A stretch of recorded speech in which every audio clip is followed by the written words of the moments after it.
Hello everyone, welcome to my channel TKH Tejas Knowledge Hub. Today our topic for discussion is rules and safety measures in microbiology laboratory. तो आज हम देखेंगे कि हम जब microbiology laboratory में काम कर रहे हैं तो हमने किन किन रूल्स को फॉलो करना है। अगर हम इन रूल्स को फॉलो नहीं करते रूटीन में माइक्रोबायोलॉजी लैब में, तो जो लैब में काम कर रहे हैं लैब वर्कर्स, तो उनको कोई भी बायो हज़ार्ड, केमिकल हज़ार्ड या फिर फिज़िकल हज़ार्ड भी हो सकता है। तो इन सेफ्टी पॉइंट से अगर हम देखें तो इन रूल्स को और सेफ्टी मेजर्स को जो है फॉलो करना बहुत ज़्यादा ज़रूरी है। तो हम देखेंगे अब कि कौन कौन से सेफ्टी जो रूल्स हैं हमने फॉलो करने हैं माइक्रोबायोलॉजी लैब में। First of all, laboratory workers should wear protective clothing over normal clothing, preferably wear the closed shoes and not walk barefooted in the laboratory. तो जो लेबॉर्ट्री वर्कर है उन्हें क्या है, प्रोटेक्टिव क्लोथिंग जो है अपने नॉर्मल क्लोथ्स के ऊपर वो वेयर करनी बहुत ज़्यादा ज़रूरी है, जैसे कोई गाउन हो गया या फिर एप्रन हो गया। और जो वो शूज़ भी यूज़ करें वो प्रॉपरली क्लोज्ड होने चाहिए। ओपन शूज़ जब हमने लैब में काम करना है वहाँ पे यूज़ नहीं करने। Second, instruction given in the laboratory should be noted and followed carefully. और लैब में जो भी इंस्ट्रक्शंस दी गई हैं उन्हें अच्छी तरह से नोट किया जाए और फॉलो किया जाए। Third one is, all the specimens and infected materials should be handled with care. Microbiology में मेनली जो भी हमारे पास सैंपल्स आते हैं तो उन्हें हम एज इन्फेक्टेड ही कंसीडर करते हैं, और जो हमें पता है कि इन्फेक्टेड मटेरियल है तो सभी को हमने क्या है केयरफुली हैंडल करना है। Fourth, should avoid eating and drinking और chewing gum in the laboratory. तो माइक्रोबायोलॉजी लेबॉर्ट्री में जो वर्किंग एरिया है वहाँ पे हम ना ही खा पी सकते हैं कुछ भी, और अपनी च्युइंग भी नहीं कर सकते। Finger nails should be kept short. और अगर हम माइक्रो लैब में काम कर रहे हैं तो वहाँ पर जो हमारे फिंगर्स के नेल हैं वो भी शॉर्ट होने चाहिए। लॉन्ग जो नेल्स हैं उनके साथ हम माइक्रोबायोलॉजी लैब में जो है वर्क नहीं कर सकते। Next, hair should be covered with cap. और जो हमारे हेयर है वो भी कैप के साथ प्रॉपरली कवर होने चाहिए। Should avoid talking laughing in laboratory working area. Talking और लाफिंग जो है लेबॉर्ट्री वर्किंग एरिया में अलाउड नहीं होनी चाहिए, उसे हमें अवॉइड करना चाहिए। Working area should be kept free from all the external material. जहाँ पे हमने सैंपल प्रोसेसिंग करनी है, जहाँ पे हमारा वर्किंग एरिया है, वहाँ पे कोई भी एक्सटर्नल मटेरियल नहीं होना चाहिए।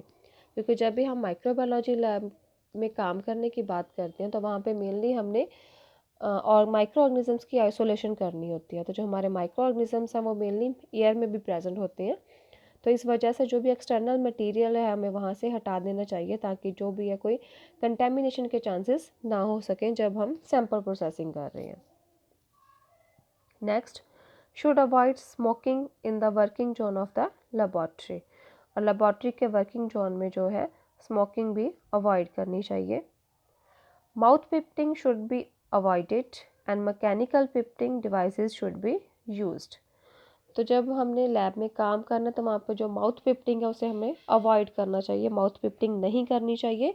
हमें मेनली मैकेनिकल जो पिप्टिंग डिवाइसेस है वही यूज़ करनी चाहिए।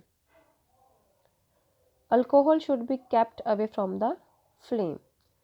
तो जैसे हमें पता है कि जो अल्कोहल है वो जल्दी आग को पकड़ लेता है, तो इसलिए जब अगर हम लैब में अल्कोहल को यूज़ कर रहे हैं तो उसे हमें क्या है, फ्लेम से दूर रखना चाहिए।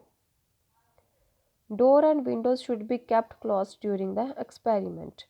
जब हम एक्सपेरिमेंट कर रहे हैं, प्रोसेसिंग कर रहे हैं, तो जो हमारे डोर्स है विंडो वो भी प्रॉपरली बंद होने चाहिए। नेक्स्ट, एनी कट्स, ओपन सोर and wounds must be covered with waterproof adhesive dressing. जब हम काम कर रहे हैं, जो भी लेबॉर्ट्री वर्कर काम कर रहा है लैब में, अगर उसके फिंगर्स पे या कहीं पे भी कट है, ओपन सोर या वुंड है, तो उसे क्या वाटरप्रूफ एडहेसिव ड्रेसिंग से कवर करके फिर ही प्रोसेसिंग स्टार्ट करनी चाहिए, नहीं तो इन्फेक्शन के चांसेस हो सकते हैं। When handling the specimen or culture containing highly infectious pathogens, gloves should be worn.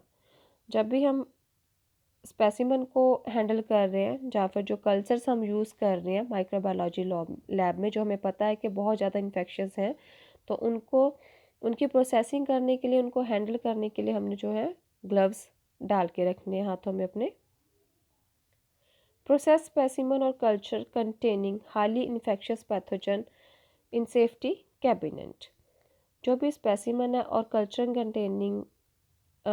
Containing highly infectious pathogens हैं, उनको हमें बायोसेफ्टी कैबिनेट होता है माइक्रोबायोलॉजी में, उसमें ही प्रोसेसिंग उनकी करनी चाहिए। अदर शेल्फ पे या फिर आउटर जो एरिया है लैब का, वहाँ पे हमें उनकी प्रोसेसिंग नहीं करनी चाहिए। All infected and contaminated material should be disinfected before disposable. और माइक्रो में जब हम काम कर रहे हैं तो वहाँ पे जो भी हमारा इन्फेक्टेड और कंटेमिनेटेड मटेरियल है, उसे पहले हम डिसइंफेक्ट करेंगे, देन फिर हम उसे डिस्पोज ऑफ करेंगे।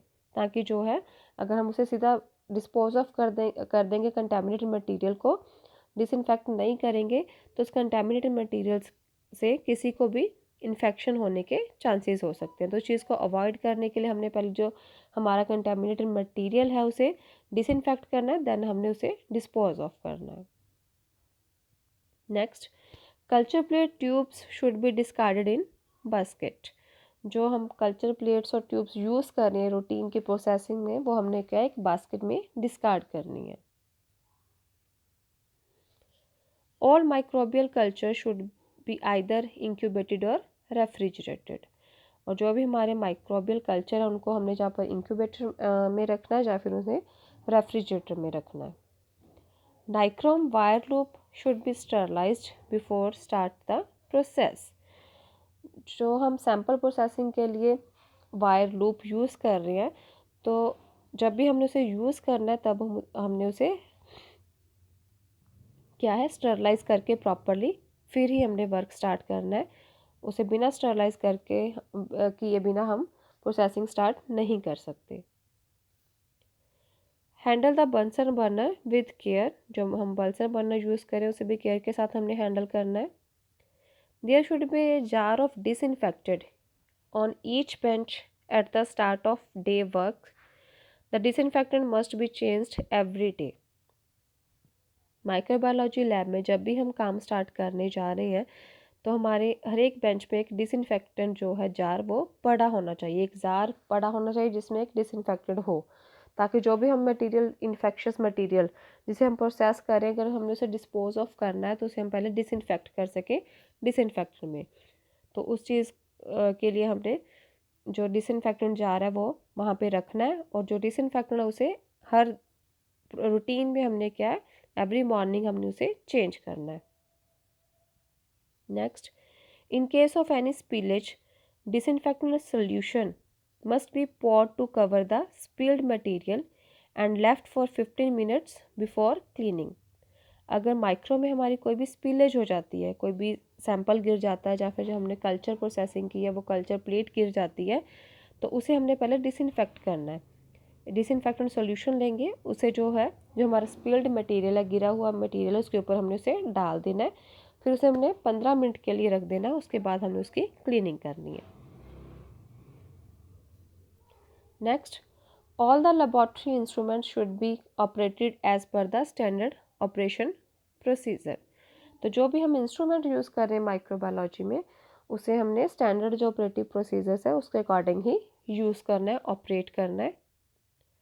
All electrical appliances should be immediately turned off after each use.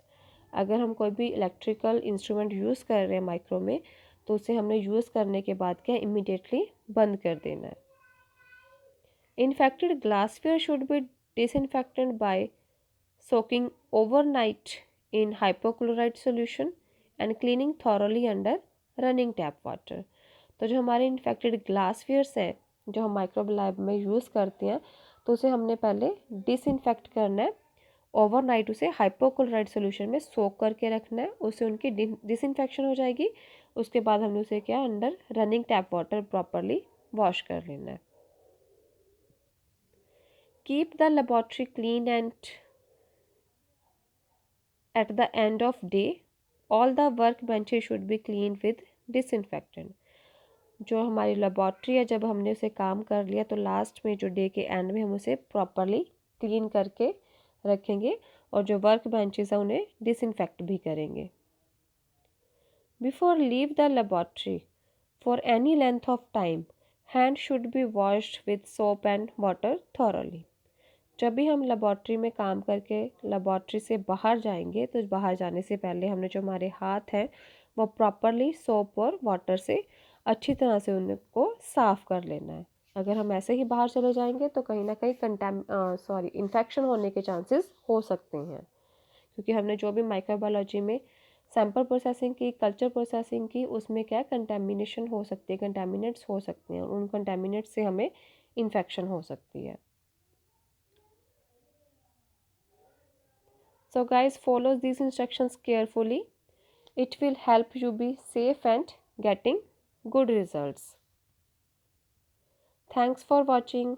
If you like my channel, please subscribe. If you like my videos, please subscribe my channel, like, share and comment.